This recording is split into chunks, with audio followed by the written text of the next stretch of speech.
Hello everyone. I welcome you to this video wherein I would like to walk you through and help you understand how I do grief coaching and what all it entails. In this video, you will learn towards the end of it exactly what is my intention when I carry on grief coaching, which is that particular segment or niche that I cater to.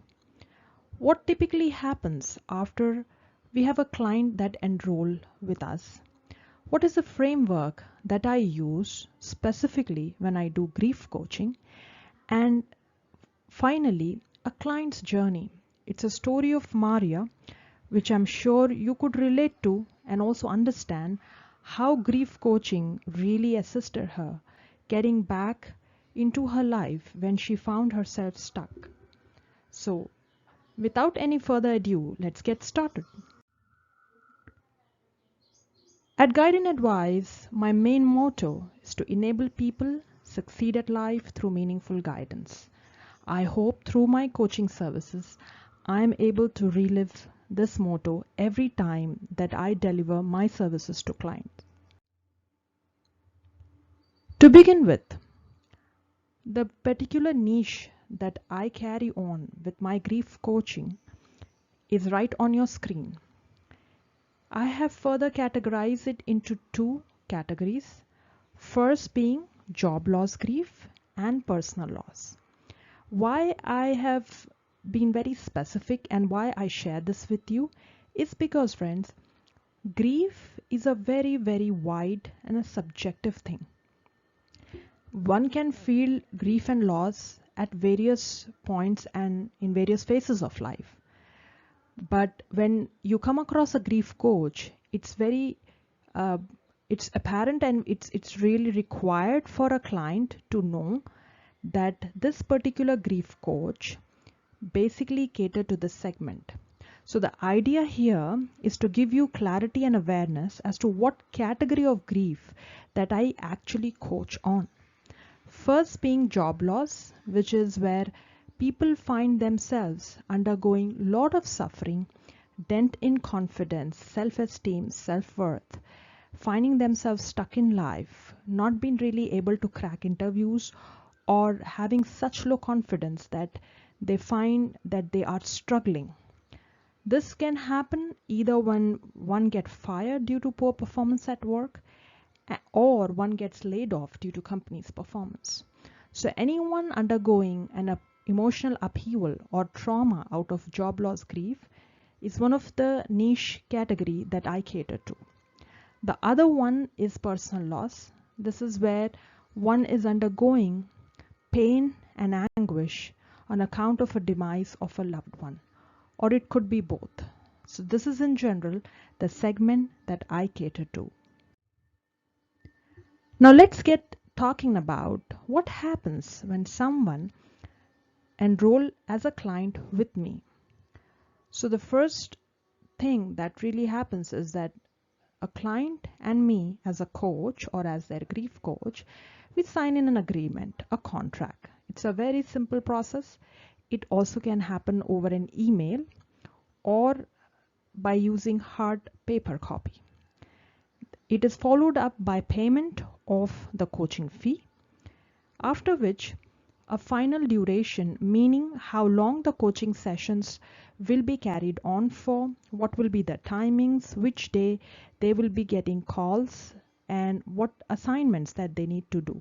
All of this, along with the schedule, is emailed to the client. They also would receive oath of confidentiality.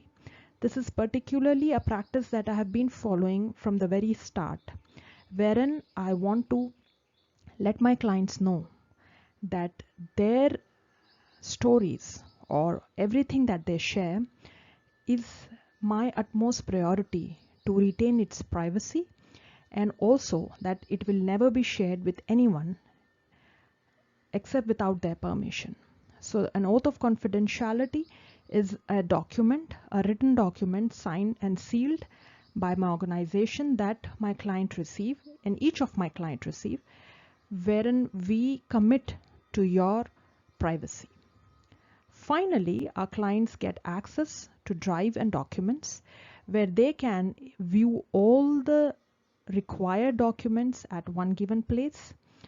At the same time, there will be certain assignments that they would be given time to time, which they can access in the Google Drive and also can submit their assignments at the same place.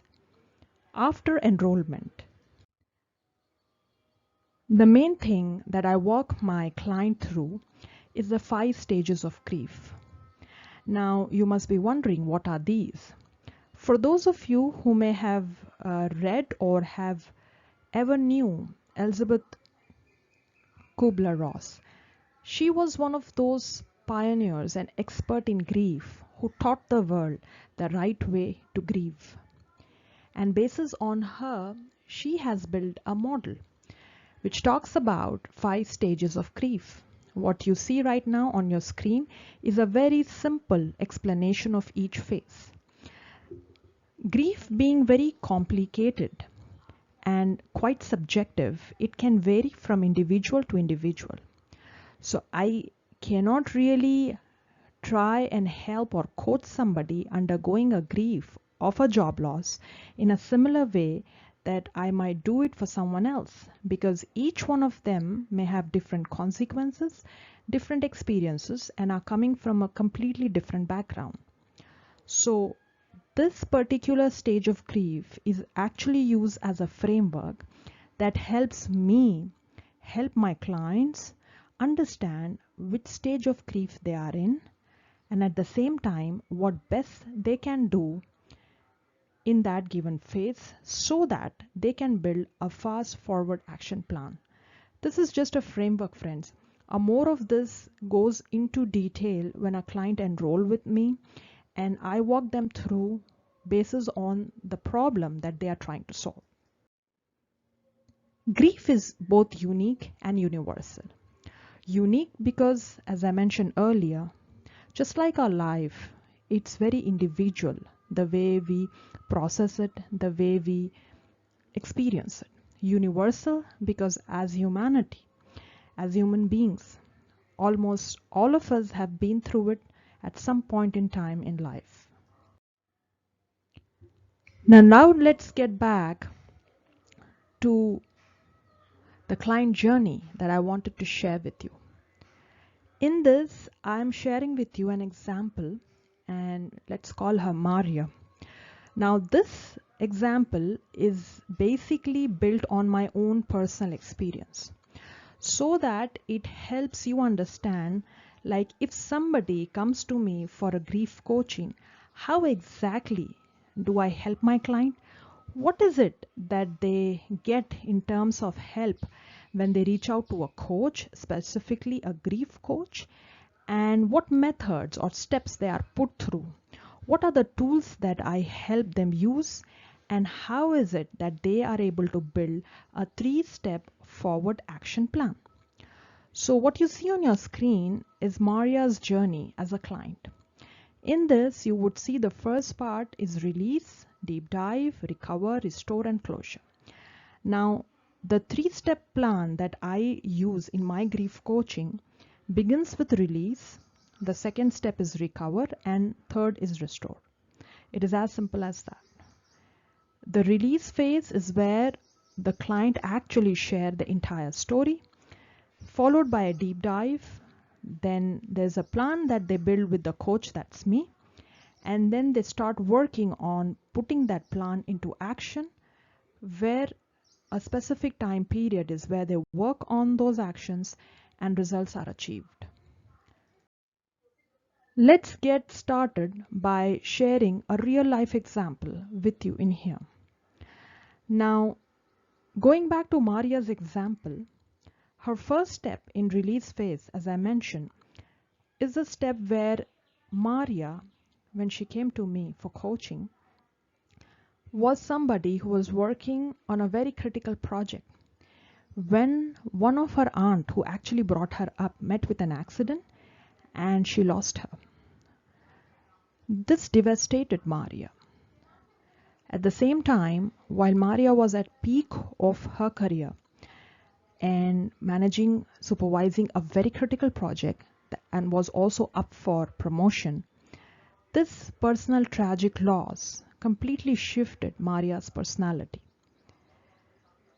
Besides this, she also lost her father, coincidentally at the same time, who was suffering from a prolonged illness. This led to Maria's personality being quite anxious because she was not just a caregiver to the aunt who brought her up, but also to her father. And Maria found herself completely shifting from being a project lead to somebody who was so consumed by the illness of her father and the tragedy of her aunt's sudden death that she lost interest in her job. She quit her job, she started her own venture, she had enough savings, but she was not finding success anywhere. On the contrary, she became more irritated, frustrated, and completely stuck. She was struggling to even manage her most close relations, including that of her spouse and her kids, who was a teenager. Her struggle was so much that Maria thought that she was suffering from multiple mental health issues, which was actually not the case. But overall, this whole thing was shifting her perspectives and her priority. She was late to her meetings. At the same time, the startup that she had began with her savings, she wanted quick results, so she was spending money without proper due diligence and planning. She was finding no success there as well. And with that, her strained relations at home got her no peace. Everything was in a mess when she reached out to me, completely confused as to where exactly she is headed, what is it that she wants, how can she really take control of herself and her life, which she finds that was completely out of control. How can she find clarity and some direction in her life, because she felt that some sort of an bad omen has hit her and that she was a very unlucky and unfortunate soul. So in the release phase, when Maria first met me, I asked her to divulge the entire story. And that's exactly what happened, friends. This is a phase where the client shared their story, the whole thing, and the key theme here is I help my client themselves articulate the problem they are suffering from. That's exactly what Maria did. But as we move on, we found that Maria was not really able to pinpoint a finger at exactly what was she suffering from. So I had to call in for a deep dive session. Now, deep dive sessions may not be something that I might do with every client. In case of Maria, because she had too many issues going on, she had strained relations with her spouse, she was not happy with the way her children were behaving with her, she was not happy with herself, her business was going nowhere, and so was she. So with so many issues that she brought out, still she was not able to articulate what is it that she was looking for when she says I need clarity or direction in life. That's where I called in for a deep dive. Now this sessions usually is where I ask and probe my client a little deeper with some more strong coaching tools if need be, or some questions which helps us understand what is the baggage they've been carrying for so long, and also having a bit of observation on the approach towards life. In case of Maria, we found the following.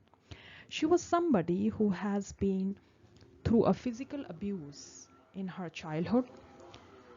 At the same time, she was someone who suffered from low confidence very early on in life, and she still was not someone who was very confident about herself. In addition to that, Maria also understood her blind spot that she was a control freak. She liked to control things and couldn't really demarcate what is it that's beyond her control or within her control. And since she couldn't demarcate, she always expected things to be under her control, which in most cases were not. That increased her anxiety and also stress. After working on basically for 3 long sessions of release and deep dive, we were able to really articulate what Maria's actual issue was. Now, this particular issue helped Maria understand not just that where she was going wrong, but also what is it that she wanted to change in herself. Because coaching, friends, is not about what coach would want you to do. Coaching is about what you want to do. It can be anything, but it's completely independent of what the client feel their issue is and what is it that they want to head to. As a coach, I only act as a facilitator. So in case of Maria, when she described and articulated her problem and fixed up her priority, that she wanted to build her self-awareness because she found that there were some lot of blind spots she didn't understood about herself, and there were some unhealthy boundaries that she allowed her spouse and children to barge in. Plus, she was low on resilience. So the plan of action that both me and Maria created included the following things that you see on your screen. I helped her use a journaling technique. There are multiple coaching tools and techniques available, and I've been using this for a while. So the journaling through grief in 40 days was one of the tools that I used with Maria. Then along with that, there were metaphors of grief and a letter to the deceased. Tools like this and many more, they were used because we were building on a life skill of resilience for Maria. At the other end, there was a work that was going on for her to understand herself a little bit more. So some other assessment and tools that would help her understand herself a bit more, along with the journaling, brought her the self-awareness she wanted.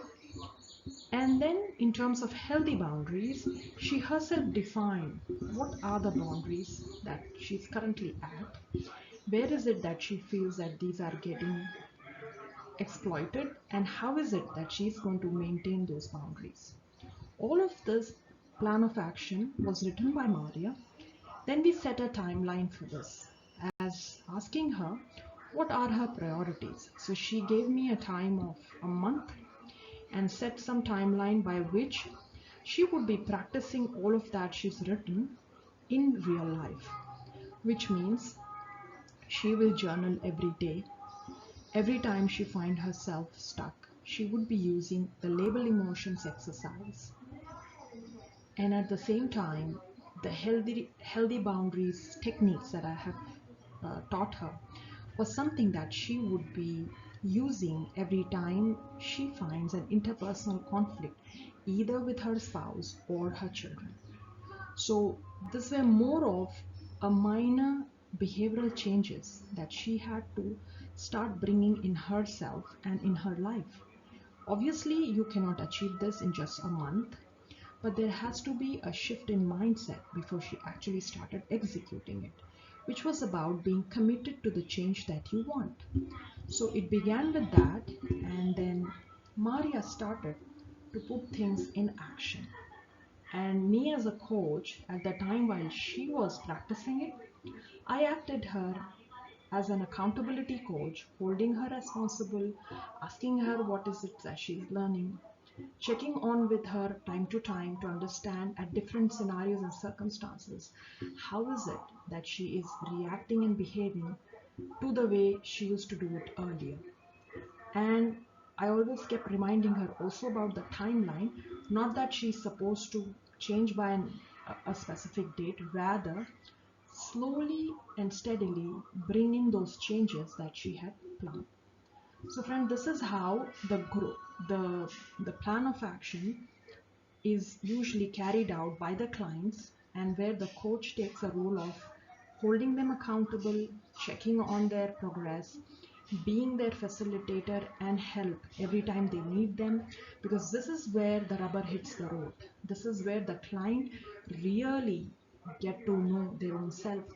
They take up journaling, they take up assessment tools, they learn about themselves, they might practice some mindfulness, some meditation, and at the same time, in real life, when they go back, whether it's at work, whether it is with their relations, whether it's with their children or with their own self, as they start practicing these skills, they also get to experience a different new person, and they keep writing in or journaling in their experiences. And at the same time, whenever they seek help, because it's not that easy, they come back to the coach.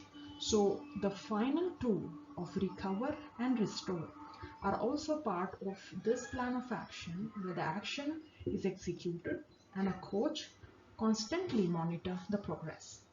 With this, the coaching usually takes a wrap up and is closed, and at the same time can have a setup with the client as to keep connecting on with them to check in and find how well are they progressing in their life.